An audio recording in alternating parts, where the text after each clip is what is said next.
So just a little video to go with the screen holder that I made. So it does, there's two screws in the bottom that go to the down in this rail here, and they're obviously hard to get to. You take this box out, and you have to take it out anyways because you have to drill a hole in it, so you're gonna have to work on it. But you wouldn't have to technically take it out, but you probably would want to. So getting these screws in, you don't have to put the screen in, so the box is gone, and they're not super easy. You can just use a little 1/4 inch bit like for a screwdriver and a 1/4 inch open end, and you can put it in that way, or you could probably cut down an Allen wrench, put it in like that, or you could just go and get hex head screws and just use pliers if you wanted to. However, you decide to get them in, just get the two screws in, and we'll go ahead and just pull up the picture on this. So here is the picture. So sorry for this little crude video here. Here's the two holes, one here, hole here, one hole here, screw coming from the inside. Also, these 4 screws for the monitor, I made them small, so you might have to ream them out a little bit depending on what screw you have. I made them small on purpose to give it the biggest, you can make them bigger, you can't make them smaller. So that gives everybody the best chance of being able to screw that in with whatever they have lying around.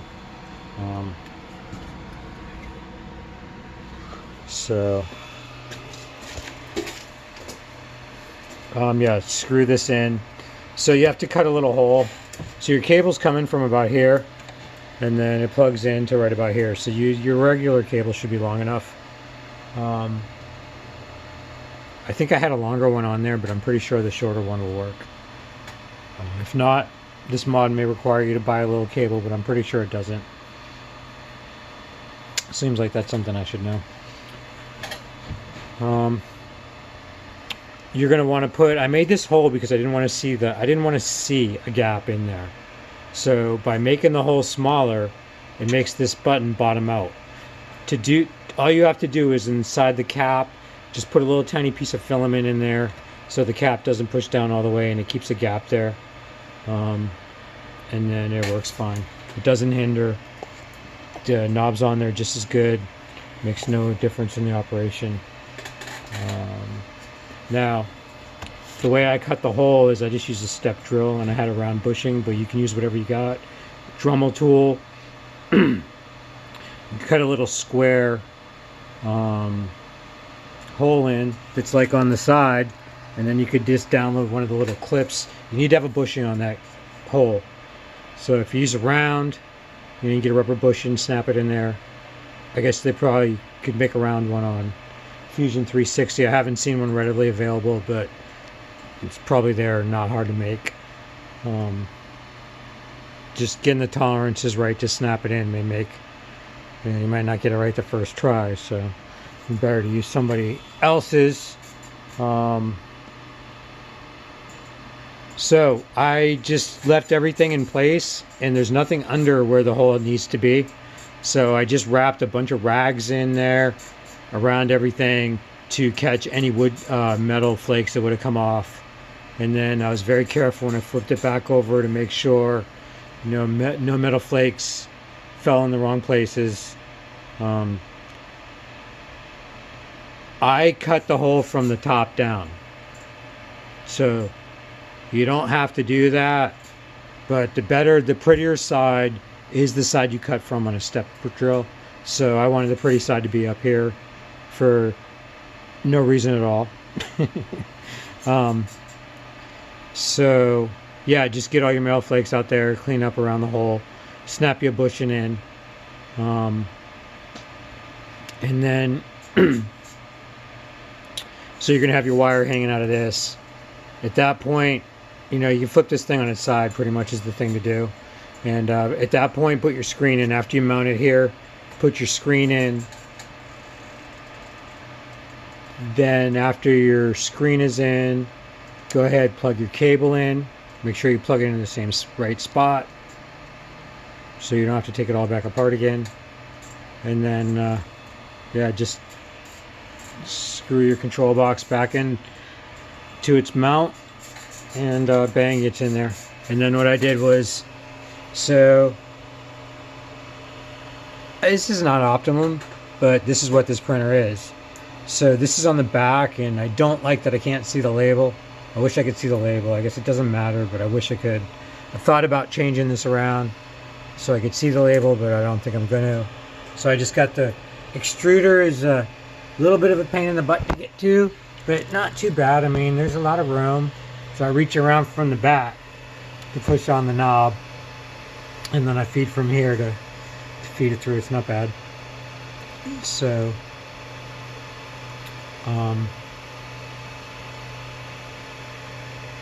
this really ain't part of this video, but I'm going to show a trick. So let me see if I can get my phone somewhere where I can see what the hell's going on. Alright, Sean, let me show this little trick for getting this thing started. So first, this was on the floor, so there's a lot of crap on there.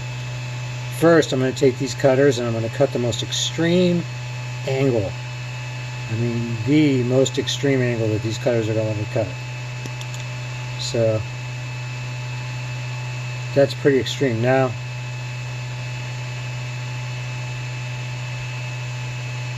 don't think you can really see. I don't think it's focusing. Now on the back side of that extreme angle, I'm going to cut part of it.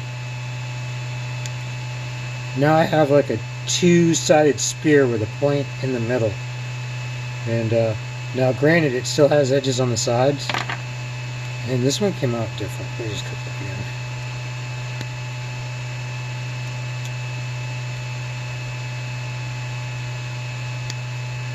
See, I end up with a little spear. It tends to slide right through the extruder real easy. I probably shouldn't have put that in this video. Anyways, so yeah, it's set up like that. This is the chain design. And BL Touch on this Pro is a waste. Yeah, I wish I didn't do it. So there you go. Enjoy the screen. Oh, what was I going to show? What the hell? Yeah, if you're going to stick around, I'll just show you with it at the bottom.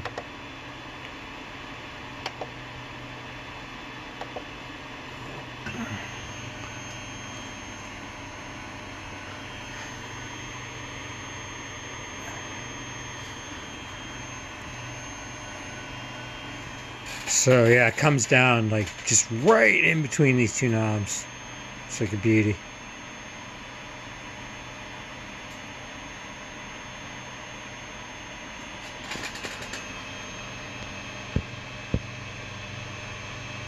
This chain is PETG and it's not good. See the action on the chain? The links are not smooth.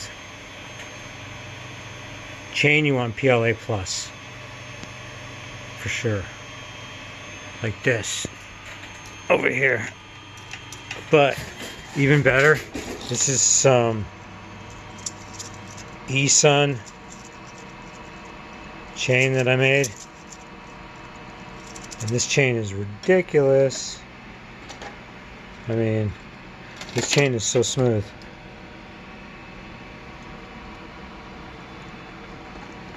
Yeah, it's not showing as smooth here.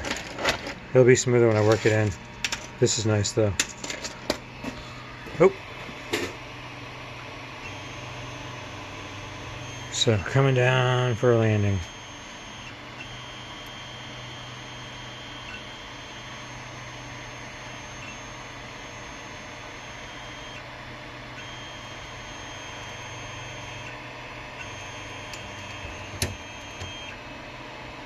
So that was actually that. So this is ever so slightly off. I have a tiny gap right there, and it was hitting this knob ever so slightly. But I knew it was off. I don't ever come down this low.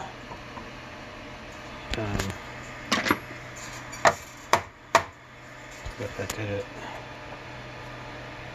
No, it didn't do it.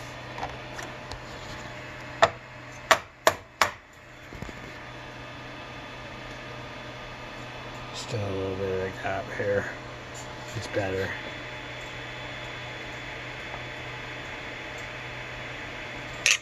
It's easily going to fit in there. That looked like it might have moved that time. So now you're literally at 300 and you couldn't go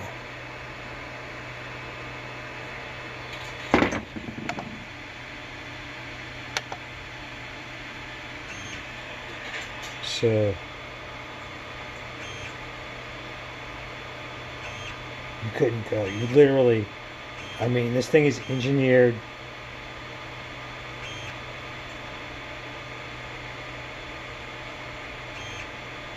It's engineered within 1 millimeter of touching this top. That's absolutely ridiculous. So it's foolish, and it's probably like a millimeter. Well, there's some tolerance here. This thing could come over a lot. There's a lot of gap right there. Anyways, there you have it. She works. It appears though we need another link on our chain. So, alright. We'll take care of that. Alright, enjoy.